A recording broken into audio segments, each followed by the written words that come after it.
Good morning, सुप्रभात, केम छो, सलाम। उम्मीद है आप सब लोग बेहतर होंगे, अपना ध्यान रख रहे होंगे। आप में से कई सारे लोग मुझसे ये चीज पूछ रहे हैं, सर क्या नीट जो है वो क्यूट में मर्ज हो जाएगा, अगले साल से नीट नहीं होगा क्या, क्या क्यूट का एग्जाम अकेला होगा? देखो बेटा, यूजीसी का वो रिकमेंडेशन है, उसका ड्राफ्ट बनेगा, उसका प्रपोजल बनेगा, कमेटी एक्सेप्ट करेगी, तो लंबा टाइम है बुट के। इसलिए अभी जो नीट 2023 के लिए जो बच्चे तैयारी कर रहे हैं, बिल्कुल भी वरीड ना हो इस बात को लेकर। और नीट 24 के लिए ये चीज हो सकता है कि जो है गवर्नमेंट डिसाइड करे कि हम केवल क्यूट का एग्जाम लेंगे और उसी के थ्रू हम जो है वो नीट और आईआईटी में जो है वो सीटें डिस्ट्रीब्यूट कर देंगे, ठीक है ना। लेकिन वहां भी एक पेच है, इंपॉर्टेंट बात यह है कि वहां पर भी एक बात ध्यान रखना आपको कि आपका पीसीबी का मार्क्स जुड़ेगा तो नीट का लिस्ट बनेगा, पीसीएम का मार्क्स जुड़ेगा तो आपका जो है आईआईटी का लिस्ट बनेगा, ठीक है। पेपर कॉमन रहेगा उसमें, मतलब आईआईटी टाइप के क्वेश्चन जो है वो नीट के पेपर में भी देखने मिलेंगे और नीट के केमिस्ट्री टाइप के क्वेश्चन आईआईटी के पेपर में भी देखने मिलेंगे, ठीक है ना। बायो और मैथ्स तो डिफरेंट है ही सही, तो उससे फर्क ज्यादा कुछ पड़ेगा नहीं। एग्जाम तो होगा, एंट्रेंस एग्जाम तो होगा। अब एग्जाम चाहे वो क्यूट के नाम से हो, चाहे नीट के नाम से हो, चाहे आईआईटी के नाम से हो, चाहे जो है वो किसी भी नाम से एग्जाम हो, एग्जाम तो देना पड़ेगा, एंट्रेंस एग्जाम तो होगा, ठीक है। और हम जो पढ़ रहे हैं, हम कोई ऐसा थोड़ी ना, हम जो पढ़ रहे हैं वो एनसीईआरटी पढ़ रहे हैं, हम जो पढ़ रहे हैं एनसीईआरटी पढ़ रहे हैं, हम जो पढ़ रहे हैं वो सिलेबस ही पढ़ रहे हैं, हम जो पढ़ रहे हैं वही पढ़ रहे हैं जो हमारी 11th-12th की बुक्स में दे रखा है। तो उसको लेके फिर घबराने की जरूरत नहीं है भाई। गवर्नमेंट एग्जाम का नाम ही तो बदल रही है, ठीक है। मतलब वो बोल रही है क्यूट का एग्जाम दे लो भाई एक बार, उसी से हम यूनिवर्सिटी आईआईटी में निकाल देंगे, उसी से मेडिकल में निकाल देंगे, ठीक है। मुझसे पूछोगे कि सर आपका पर्सनल ओपिनियन क्या है, तो मैं बोलूंगा जितने एग्जाम गवर्नमेंट मर्ज करती चली जा रही है ना, तो गवर्नमेंट क्या कर रही है, अपनी कॉस्ट ऑफ कंडक्ट करने की, कॉस्ट को कम करने की कोशिश कर रही है, ठीक है। कॉस्ट रिडक्शन मोड पे गवर्नमेंट काम कर रही है।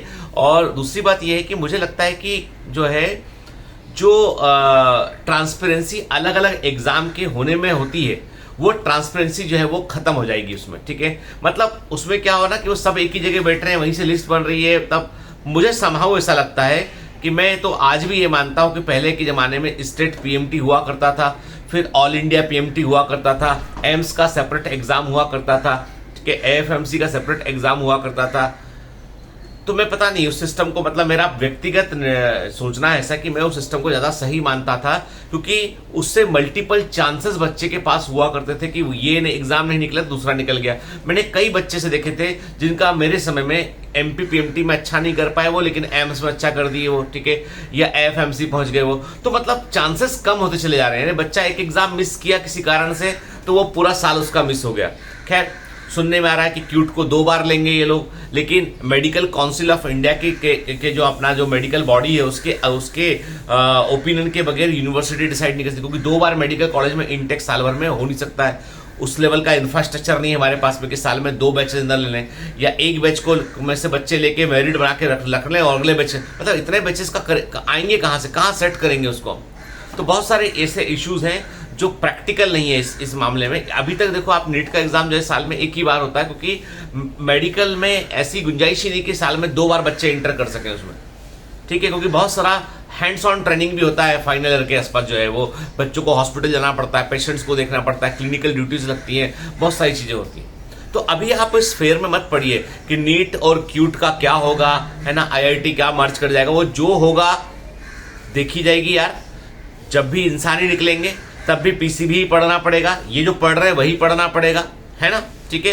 फिर कुछ बच्चों ने पूछा सर क्या सिलेबस रिड्यूस हो जाएगा, तो देखो बेटा, सिलेबस रिडक्शन का जो है अभी तक कोई भी जो है वो एनटीए की तरफ से नहीं आया है कि 12th बोर्ड का जो सिलेबस से कुछ चैप्टर उन्होंने ओमिटेड किए हैं, हटा दिए हैं 12th और 11th के पीसीबी के अंदर या पीसीएम के अंदर, तो वो चैप्टर नीट में आईआईटी में आएंगे या नहीं आएंगे, इस बारे में एनटीए का कोई भी क्लैरिफिकेशन नहीं आया। इसलिए हम ये मानकर चलेंगे कि वो चैप्टर शामिल हैं, ठीक है। ओमिटेड हो जाएंगे तब छोड़ देंगे, उसको रिवाइज नहीं करेंगे हम, बाकी रिवाइज करेंगे हम, क्योंकि कोई भी चैप्टर जिसको ओमिट कर रही गवर्नमेंट, वो चैप्टर जो है ना, यदि ओमिट करती भी है तो वो चैप्टर फंडामेंटल्स है वो चैप्टर के, ठीक है, जो अगले किसी चैप्टर में काम आते हैं। इसलिए उसको पढ़ने को लेकर बिल्कुल भी कोई शॉर्टकट मत ढूंढिए, कुछ नहीं होने वाला, ठीक है, मैं कह रहा हूँ फिर के तभी, मतलब कुछ भी एग्जाम का नाम बदल लो, कुछ भी कर लो आप, लेकिन कॉम्पिटिशन तो रहेगा और आपको एग्जाम देना पड़ेगा। इसलिए वो दिमाग से निकाल दो बात के। अब आप क्या है, आपने न्यूज सुनी पढ़ी और उसके बाद अब आप कह रहे हैं सर नीट तो हो ही नहीं रहा, मेरे को मैसेज आना शुरू हो गए, सर नीट तो होने ही नहीं वाला, अब तो कूट होने वाला। ठीक है, अरे भैया क्यूट होने वाला है या कूट होने वाला है, जो भी होने वाला तुम्हारा एग्जाम, वो एग्जाम में भी तो पीसीबी करना पड़ेगा ना। उसमें कोई अलग थोड़ी ना है कि भैया कि अलग बायोलॉजी पढ़ाते हैं, दुनिया के अलग छोर की बायोलॉजी, सब वही है, कॉमन है। ठीक है ना। तो इसलिए अभी फिलहाल ना अपना ये सोच के चलो कि हम जो भी अब तैयारी कर रहे हैं एग्जाम की, उसके लिए अपने आप को हम फोकस कर लें। ठीक है, परिवर्तन तो नियम है भाई, होते रहेंगे परिवर्तन के, और हम लोगों को सबको उसके अकॉर्डिंग अडॉप्ट करना पड़ेगा। एक जमाना था कि पीएमटी के एग्जाम में फिजिक्स, केमिस्ट्री, बॉटनी, जूलॉजी और इंग्लिश 5 पेपर होते थे। 2.5 दिन एग्जाम चलता था, 2.5 दिन एग्जाम चलता था, 5 पेपर हुआ करते थे। सीबीएसई पीएमटी होती थी उसमें, ऑल इंडिया पीएमटी, उसमें फिजिक्स केमिस्ट्री का 1 पेपर होता था और बॉटनी जूलॉजी का दूसरा पेपर होता था। सुबह की पाली में और शाम की पाली में एक दिन में 2 बार एग्जाम देना पड़ता था आपको। ठीक है, हमने दिया हुआ एग्जाम हो। उसके बाद क्या किया कि ऑल इंडिया पीएमटी ने पूरा एग्जाम पीसीबी को एक साथ कर दिया, उन्होंने फिजिक्स केमिस्ट्री बॉटनी जूलॉजी एक साथ पेपर आने लगा। एमपी पीएमटी ने क्या किया, उन्होंने एक दिन फिजिक्स केमिस्ट्री कर दिया, उस एक दिन में एक सुबह फिजिक्स केमिस्ट्री, शाम को बॉटनी जूलॉजी कर दिया, पेपर मर्ज कर दिए। फिर एक ही पेपर कर दिया सबने मिला के, एक पेपर हो गया। उसके बाद एक एग्जाम हो गया। ठीक है, अभी वो पूरी यूनिवर्सिटी के एग्जाम को इकट्ठा करने वाले हैं। तो कहने का मतलब ये परिवर्तन तो चलते रहेंगे यार, है ना। ठीक है, और इन परिवर्तन में हमको एक बात ध्यान रखना कि कंपटीशन हमेशा रहेगा, क्योंकि सीटें लिमिटेड होती हैं और नंबर ऑफ कैंडिडेट बहुत सारे होते हैं। कंपटीशन हमेशा रहेगा। इसलिए मैं एक बात कहता हूं, सब्जेक्ट को रटने पे गौर मत करो, सब्जेक्ट को समझो। के चाहे बॉटनी पढ़ा रहा हूं, जूलॉजी पढ़ा रहा हूं, फिजिक्स केमिस्ट्री पढ़ा रहे हो आपके बायोमेंटर्स में, आप समझिए कोर का, क्योंकि कोर कॉन्सेप्ट समझेंगे ना तो आप लिखकर भी अच्छा आएंगे। मेरे पास जाने कितने मैसेज आए बच्चों के जो 12th बोर्ड में जिन्होंने 98% 99% क्या ए ग्रेड, A+ ग्रेड ऐसे इन्होंने स्कोर किया हुआ है। बच्चे बहुत भेजते रहते हैं मुझे। मैं बच्चों को बोलता बेटा नीट में परफॉर्म करना, नीट में परफॉर्म करना। उनको बड़ा डिस्करेजिंग लगता होगा, गीतेंद्र सर तो बोलते नीट में परफॉर्म करो, हमने इतने अच्छे नंबर लेके आए, सर को बता रहे हैं तो खुश होकर सर हम तो पूरे 100% लेके आए बायोलॉजी के अंदर, और सर बोल रहे हैं नीट में करना, नीट में करना। अरे भाई असल में तो जब मेडिकल कॉलेज में एडमिशन मिलेगा जिस परसेंटेज से, उसका वैल्यू है, और किसी चीज का क्या वैल्यू बताओ मेरे को। ठीक है ना। तो मतलब अभी कॉम्पिटिशन तो रहेगा बेटा, इसलिए ये दिमाग से निकाल दो। दूसरी बात, आज कुछ सर बताया नहीं आपने नया। देखो बेटा, एक बात मैं क्लियर कर दूं आपको कि जैसे है ना, मैं हर बार की तरह इस बार भी आपसे बोलूंगा कि जब भी कभी इंडिपेंडेंस डे आता है ना, तो हमको ये सोचना चाहिए हमेशा कि हमारी रिस्पॉन्सिबिलिटीज नेशन के लिए क्या है। ठीक है, हमें हमेशा ये सोचना चाहिए कि मैं जो पढ़ रहा हूँ, जो मैं काम कर रहा हूँ, जो मैं एग्जाम निकाल रहा हूँ ना, इसके बाद मैं राष्ट्र का एक जिम्मेदार नागरिक बनूंगा जो कुछ कंट्रीब्यूट कर रहा है। ठीक है, कुछ काम कर रहा है राष्ट्र में। इसलिए अब अपने आप को कभी भी ना अकेला, कि मैं एक अकेला हूं, मैं डिप्रेस हूं, परेशान हूं, मेरा क्या होगा, वो मत सोचा करो। सोचा करो आप एक ऐसे व्यक्ति हैं जो इस राष्ट्र के निर्माण में, इस नेशन की बिल्डिंग में बड़ा योगदान दे सकते हैं। आप वो व्यक्ति जो परिवार में आर्थिक समृद्धि ला सकते हैं। आप वो व्यक्ति हैं जो अपने आसपास बहुत कुछ परिवर्तन कर सकते हैं। जब अपने आप को आप ताकत समझेंगे ना, तो आपको वैसा फील होगा और आप वैसे काम करेंगे। आपके अपने आप को कमजोर समझोगे तो आप फिर वैसा काम नहीं करोगे, आप दबाव महसूस करोगे। हर आदमी आपको दबा रहा है वैसा लगेगा आपको। तो अब सबसे पहले तो अपने विचारधारा को, अपने मानसिक जो अवरोध है ना, उन्हें क्रॉस कर लो उनको। ठीक है, उन्हें क्रॉस कर लीजिए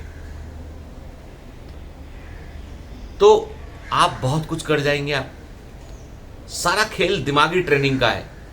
अपने दिमाग को आप ट्रेन करेंगे सक्सेस के लिए, तो दिमाग आपका लिमिट के बाहर जाकर काम करना शुरू कर देगा।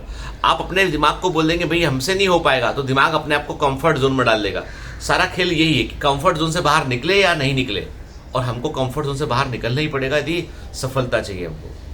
देखो, बहुत सारे लोग लाइफ जी लेते हैं, जिंदगी गुजर जाती है, वक्त गुजर जाता है, लेकिन वो क्या दे के जाते हैं समाज को, समाज में क्या कंट्रीब्यूट करते हैं, उसका बड़ा योगदान है।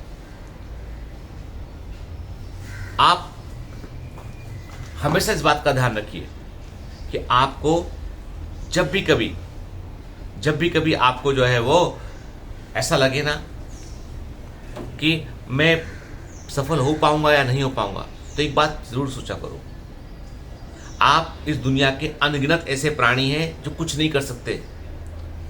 मामूली सा कंट्रीब्यूशन, इकोलॉजिकल कंट्रीब्यूशन देखिए खत्म हो जाते हैं। आप उनमें से नहीं हो। आप करोड़ों बायोडाइवर्सिटी के करोड़ों जीवों में से आप एक ह्यूमन रेस के अंदर का हिस्सा हो, आप मनुष्य हो आप,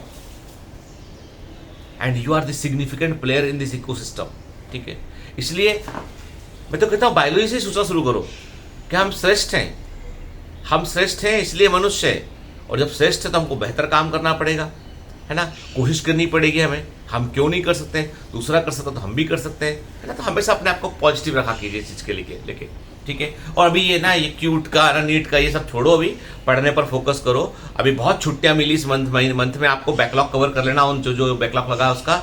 और आगे बेटा है ना, अब आगे फिर छुट्टियां बहुत कम हो जाएंगी, फिर सीधा दिवाली के आसपास छुट्टियां होंगी, इसलिए मेहनत की करो, ठीक है। अच्छे से पढ़ो अभी, है ना। और जिन बच्चों ने फोकस बैच में एडमिशन लिया उनकी 16 से क्लासेस शुरू हो जाएंगी उन बच्चों की बेटा, ठीक है। और अमूमन मुझे लगता है कि बहुत जल्दी फोकस बैच का एडमिशन में हम लोग क्लोज कर देंगे।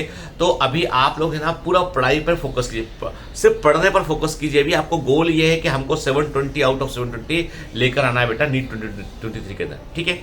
चलिए ना, तो पढ़ते रहिए बेटा, मेहनत करते रहिए। All the best, bye bye.